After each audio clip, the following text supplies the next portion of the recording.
This review is of Savage Tongues by Azareen Vliet Oloomi, winner of the Penn Faulkner Award.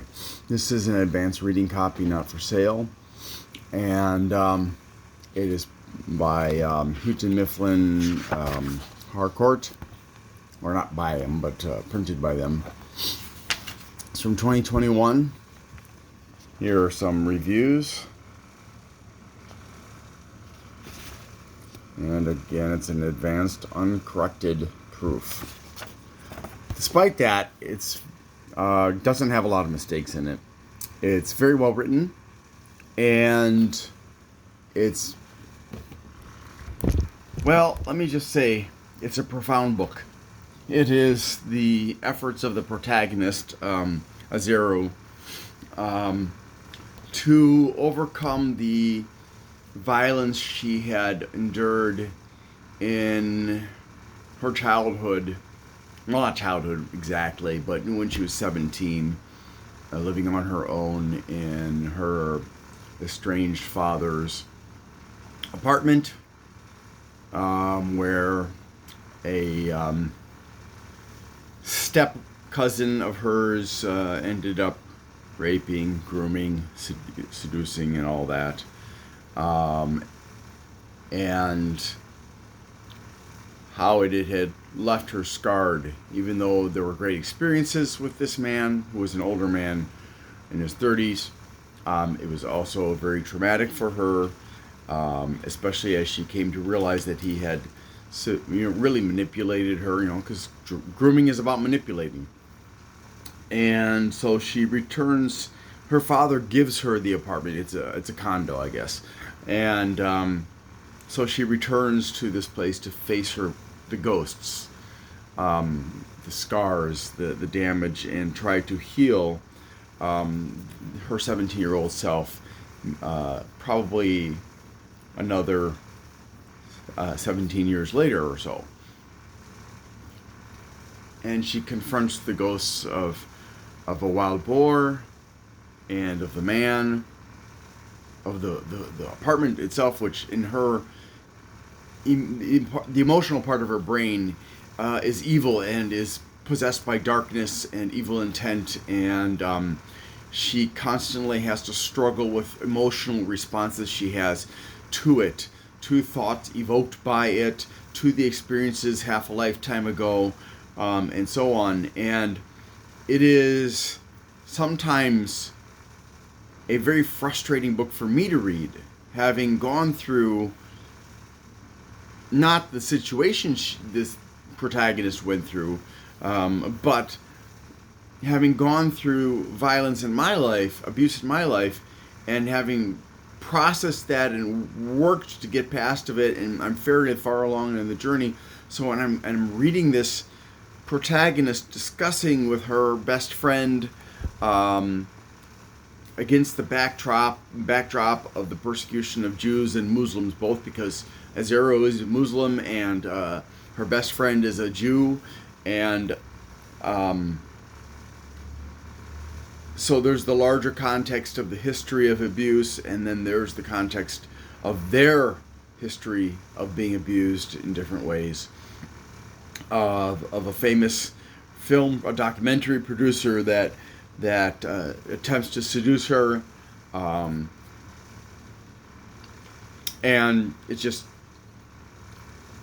so sometimes it's very frustrating to read it for me, because I've been through that journey and have come so far, and I'm just like, oh, let it go. You gotta do, but that's good. It's good because that's how a book should make you feel. I mean, not that feeling specifically, but a book should evoke in you feelings. A book that doesn't evoke feelings in you is a dead book. Now, granted, there are books that, especially when I was younger and I was struggling with depression, I couldn't read them because they would make me more depressed, and music as well, and even movies and TV shows, and I had to learn to try to avoid those things. But at my stage in life now, I'm pretty much safe from that. This book is very profound. It's very deep. It's very meaningful. It is I think, in its own way, more valuable than Eat, Pray, Love. Because although it doesn't show you these stages of development like that book did, of healing oneself, it nevertheless does show you this process of healing that Zero goes through, and how addressing her past and trying to heal not just her present self but her past self, and even the wild boar, allows her the space she needs to regain some control, regain some composure, and to let go of things. And it's such a philosophical book. If you're looking for like a very theatrical, movie-oriented thriller or whatever, this is not for you. And I don't recommend this for children because it deals with adult content, unless you think your child really needs this.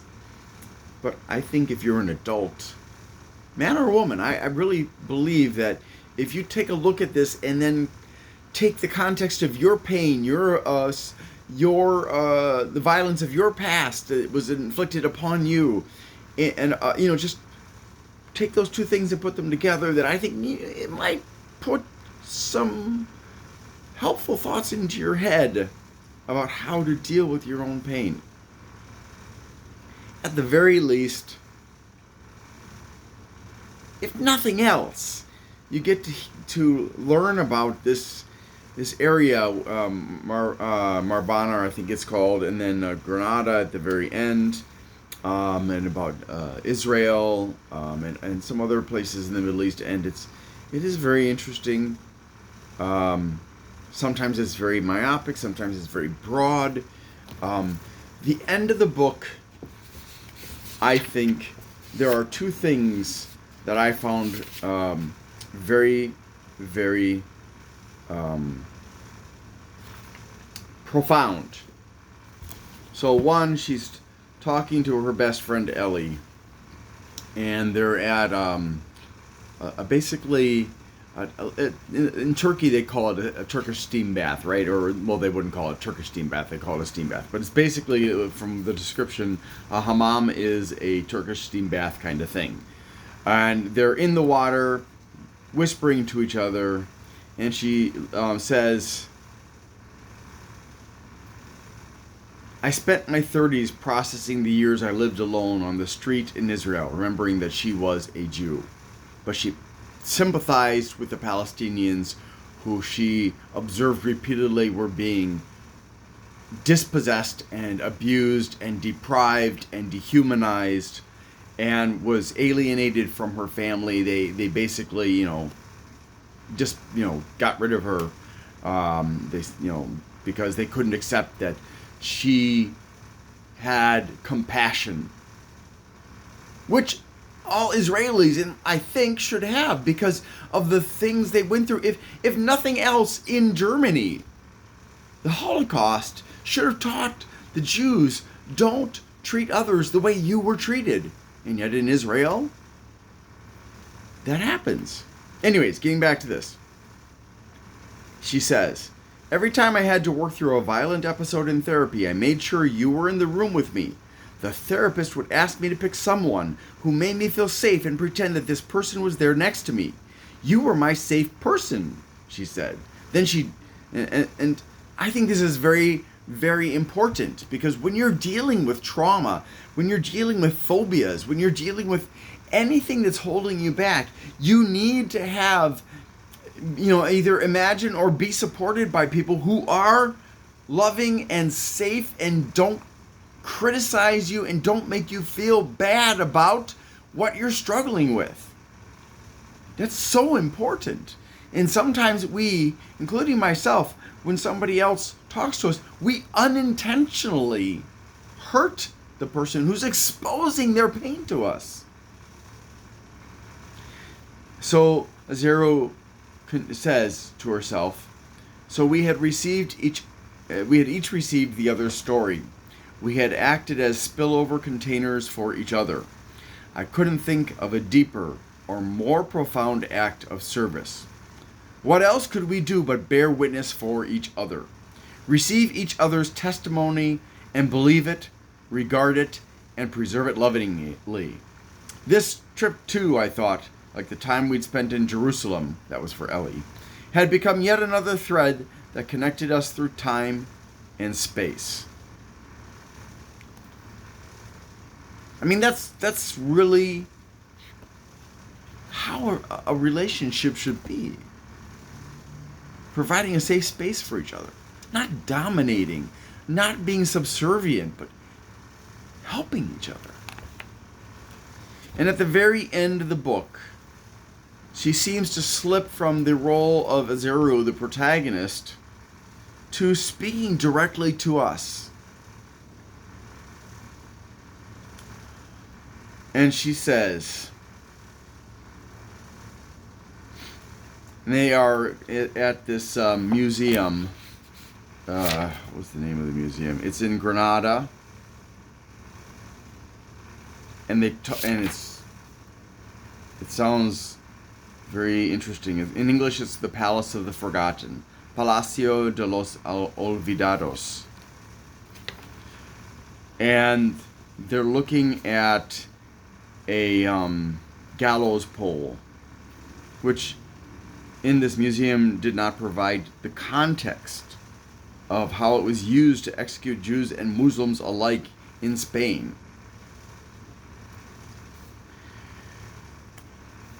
So this was, if you think about it, a Jew and a Muslim are looking at a tool to exterminate Jews and Muslims in Spain, where they are, and that's very profound, and yet there's no explanation for it, which Ellie points out. There's no historical context provided, no information plaques acknowledging the violence of the Spanish Inquisition, the expulsion and torture of Arabs and Jews.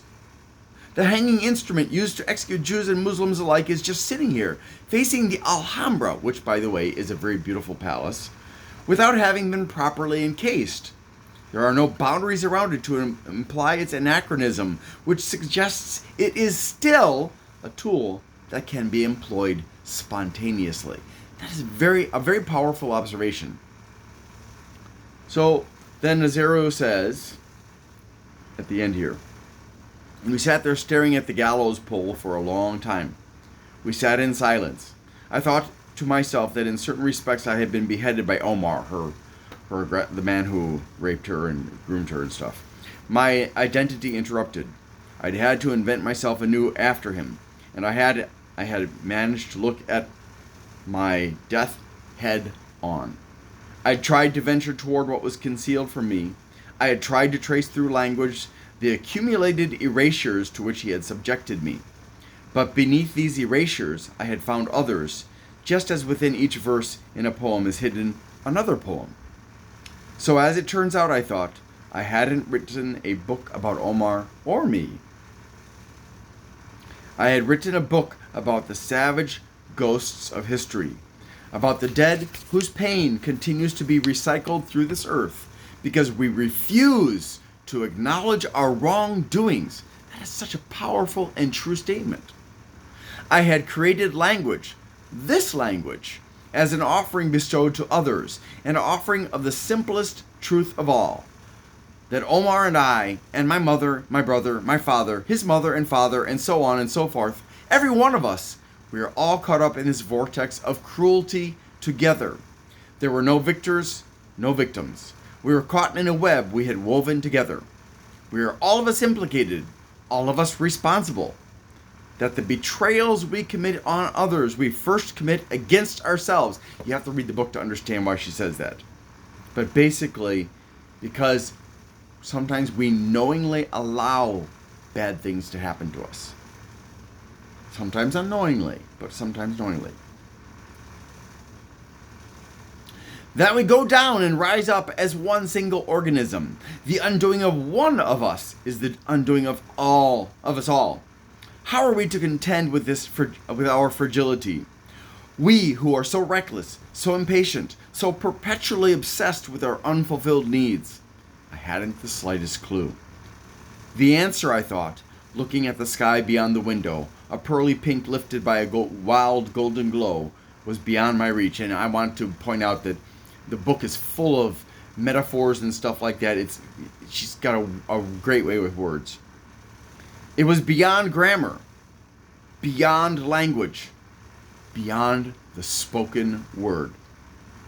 And then, looking one last time at the Alhambra in all of its glory and beauty past, and at the gallows pole that had been used to annihilate that past, looking at the tool of death superimposed on this architecture that so thoroughly celebrated life, I thought, isn't it possible to transform the cruelty that had connected Omar and me back again into love? So isn't it possible to turn the pain in our hearts back into love and give that to others? And I know that some of you are listening to me and you're like, what are you talking about? How's that even possible? It is possible. You have to choose, though, to give love. You have to choose to allow happiness and forgiveness to flourish in you. You don't have to forget, but you have to let it go. So it no longer hurts you. As long as you hold it to you, you hurt yourself. And this book very eloquently explains that in a very long way. It's not exactly the thickest of books, but it's not thin either, at 278 pages. But it's well worth the read, I think. I'm going to give this book a 9. It's a really, really amazing book, and I suggest you read it. And if there's a question about copyright, please keep in mind I'm using this for educational and review purposes. Thank you very much for watching, and I hope you have a great day.